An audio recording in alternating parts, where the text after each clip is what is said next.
ఇప్పుడు భారతీయ జనతా పార్టీకి ప్రాథమిక సభ్యత్వానికి రాజీనామా జిల్లా అధ్యక్షుల వారికి, రాష్ట్ర అధ్యక్షుల వారికి పంపించడం జరిగింది.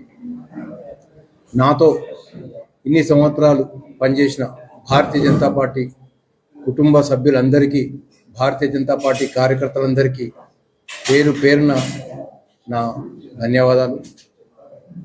ఎప్పటికీ కార్యకర్తలకు నేను తీసుకున్న నిర్ణయం వల్ల బాధపడ్డ కార్యకర్తలు, నా కుటుంబ సభ్యులైన భారతీయ జనతా పార్టీ సభ్యులు అందరికీ దయచేసి వేడుకుంటున్నా. కొన్ని ఇబ్బందుల వల్ల పార్టీ సభ్యత్వానికి రాజీనామా చేయవలసి వచ్చింది. సో ఆ కారణాలు ముందు ముందు నేను చెప్తా. ఇన్ని రోజులు నేను ఏదైతే భారతీయ జనతా పార్టీ నా మీద నమ్మకం ఉంచి నాకు ఇచ్చిన ఏవైతే వర్క్స్ కానీ, పార్టీ కార్యక్రమాలు కానీ అన్నీ నేను ఎప్పుడు పార్టీకి అనుగుణంగా, కార్యకర్తకు అనుగుణంగా, రాజకీయ పరంగా మనం వేరు కావచ్చు కానీ కార్యకర్తలకు ఎప్పటికీ అందుబాటులో ఉంటా. ఎవరైనా ఏ పని ఉన్నా కానీ, భారతీయ జనతా పార్టీ కార్యకర్తలు కానీ, ఇంకా మన కార్యకర్తలు ఎవరైనా ఉన్నా కానీ ఎప్పటికీ నేను అందుబాటులో ఉంటా. నా సర్వీసెస్ యూజ్ చేసుకోండి. ఇంత అవకాశం ఇచ్చిన కోరుట్ల నియోజకవర్గ ప్రజలకు, అంటే దాదాపుగా మెట్పల్లిలో ఈసారి మాకు 10 మున్సిపల్ గెలవడం జరిగింది. మెట్పల్లి పట్టణ ప్రజలందరికీ పేరు పేరున ధన్యవాదాలు. ఎందుకంటే ఇంత మంచి భారతీయ జనతా పార్టీకి మెజారిటీ ఇచ్చింది. సో నేను ఎంతోమందికి ఫోన్ చేయడం జరిగింది ఎలక్షన్లో, అన్న ఓటేయండి అని చెప్పి. వాళ్ళందరినీ బాధ పెడుతూ నేను ఇవాళ ఈ నిర్ణయం తీసుకుంటున్నా కాబట్టి అందరు నన్ను కొంచెం ఆలోచించి, ఎందుకు ఈ నిర్ణయం తీసుకున్నా ఒకసారి ఆలోచించి నిర్ణయం తీసుకున్నా కాబట్టి నాకు బాధ ఉంది. అంటే ఒక కుటుంబం లాంటి పార్టీకి వెళ్ళి పోవాలంటే నాకు బాధ ఉంది. కానీ తప్పక ఈ నిర్ణయం తీసుకోవాల్సి వచ్చింది. దయచేసి అన్యదా భావించకుండా అందరు ఇది తెలుసుకుంటారని చెప్పి అనుకుంటూ, ఏ రోజైనా కానీ కార్యకర్తలకు అండగా ఉంటా. ముందు ముందు కూడా ఖచ్చితంగా కార్యకర్తతో ఉంటా అని చెప్పి అనుకుంటున్నా. అధిష్టానం ఇంకా నా రాజీనామా ఇంకా యాక్సెప్ట్ చేయలేరు. బట్ నేనైతే పంపించిన జిల్లా అధ్యక్షుల వారికి, రాష్ట్ర అధ్యక్షుల వారికి పంపించిన. ముందు చేస్తారు కావచ్చు. అంటే నేనైతే రాజీనామా చేసిన. పార్లమెంట్ భారతీయ జనతా పార్టీతో ఇబ్బందులు తప్ప మాకు ఇంకా వేరే ఇబ్బందులు ఏం లేవు. సరే, అది జరిగింది. ఈ నిర్ణయం నేను మీకు ఒక 2-3 రోజుల మా అందరితో మాట్లాడుకొని చెప్తా. ప్రజల అండదండలు ఉన్నంతసేపు ఏ లీడర్ మోసం చేసినా ఇబ్బంది ఏం లేదు. ఎందుకంటే ఇక్కడ వ్యక్తిత్వం మీదనే ఉంటుంది తప్ప మనకు, సరే ఒక మంచి చేద్దాం అనుకున్నాము, ఒక మంచి కాన్సెప్ట్ తోటి మనం వచ్చినాము. చిన్నప్పుడు శిశు మందిరు, తర్వాత గురుకుల విద్యాలయము, మన హావభావాలు ఉన్నాయి. పార్టీకి వచ్చినాము. అప్పుడు సాగర్జీ గారు, కిషన్ రెడ్డి గారు పార్టీ ఆఫీస్లో 2000 మంది ముందట టికెట్ నీదే అని చెప్పిండ్రు. అనివార్య కారణంలో అప్పుడు రాలేదు. అంటే గాడ్ ఫాదర్ అంటూ మనకు లేడు కాబట్టి ప్రజలు మనతో ఉన్నారు, సరిపోతుంది. ప్రజలు ఉన్నంతసేపు గాడ్ ఫాదర్ ఉన్నా లేకున్నా పర్లేదు, మీకు తెలియదు ఏం లేదు.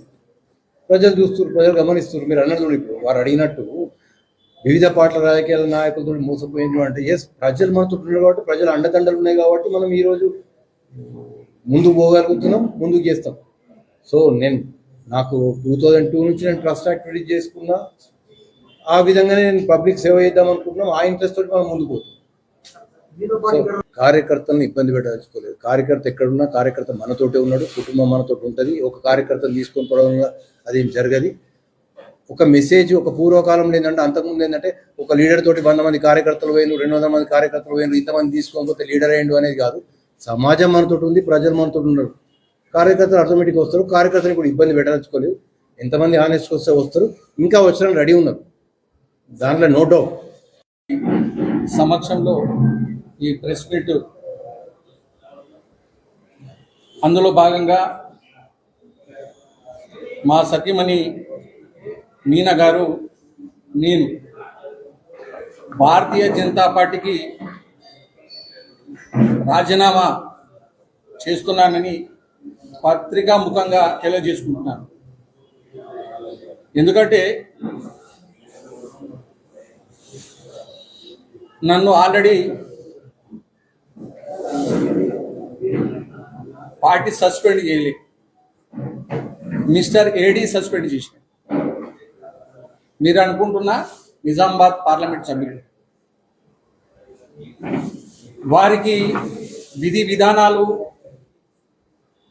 ఏమీ అక్కర్లేదు, పార్టీ సిద్ధాంతం అక్కర్లేదు. ఎస్, కొరుట్ల కార్యకర్తలు బార్డర్లో ఉన్న సైనికులతో సమానం.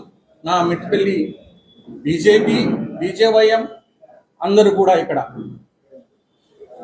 ఆనాడు దత్తాత్రేయ గారు వారి అధ్యక్షన నేను కన్వీనర్గా చేసిన, మొన్నటికి మొన్న కన్వీనర్గా చేసిన.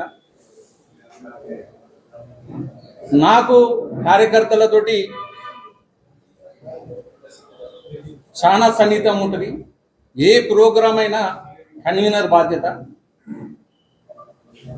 వీరు ఏమంటున్నారంటే, మిస్టర్ ఏడి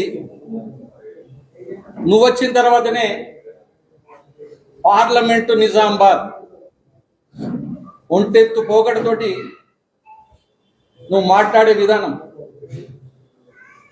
ఇక్కడ 3 సార్ల చెన్నమనేని విద్యాసాగర్ రావు గారు ఎమ్మెల్యేగా, 2 పర్యాయాలు ఎంపీగా, కేంద్ర సహాయ మంత్రిగా చేసింది మర్చిపోయినావు.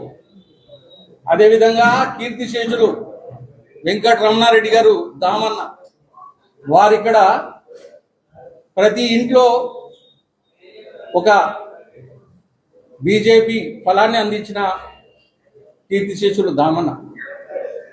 నీకు విధి విధానం లేకుండా ఇష్టం వచ్చినట్టు మాట్లాడుతున్నావు. భారతదేశంలో 370 ఆర్టికల్ ఉందా లేదా? లేదు. కానీ నిజామాబాద్ పార్లమెంటుకు 370 ఆర్టికల్ ఉంది. మీరు చెప్పిందే వేదం, మీరు చేసిందే వేదం. ఆయన ఒంటెత్తు పోగడతోటి డాక్టర్ రఘు గారు మొన్న మున్సిపల్ ఎలక్షన్లో 26 మందిని జమ చేస్తే ఆ లిస్టు తీసుకొని మా సత్యమని నేను పోయినాం, ఇది లిస్ట్ అని చెప్పేసి మీద వారిస్తాడు. మా ప్రచారంకు రావు. ఒక కౌన్సిలర్ మెట్టిపల్లికి సంబంధించిన ఎలాంటి అధికారులను ఇక్కడికి రానియవు. మెట్టిపల్లి మీదకి వెళ్ళి కొరుట్లో పోతావు, జగిత్యాలు పోతావు, రాయగల్ పోతావు. ఇక్కడ ఎందుకు ప్రచారంకు రాలేదు మిస్టర్ ఏడి? ఇది ఖచ్చితంగా ఒక భాగంలో పన్నాగము. డాక్టర్ రఘు గారికి వారు చెప్పలేదు, నేను చెప్తున్నా.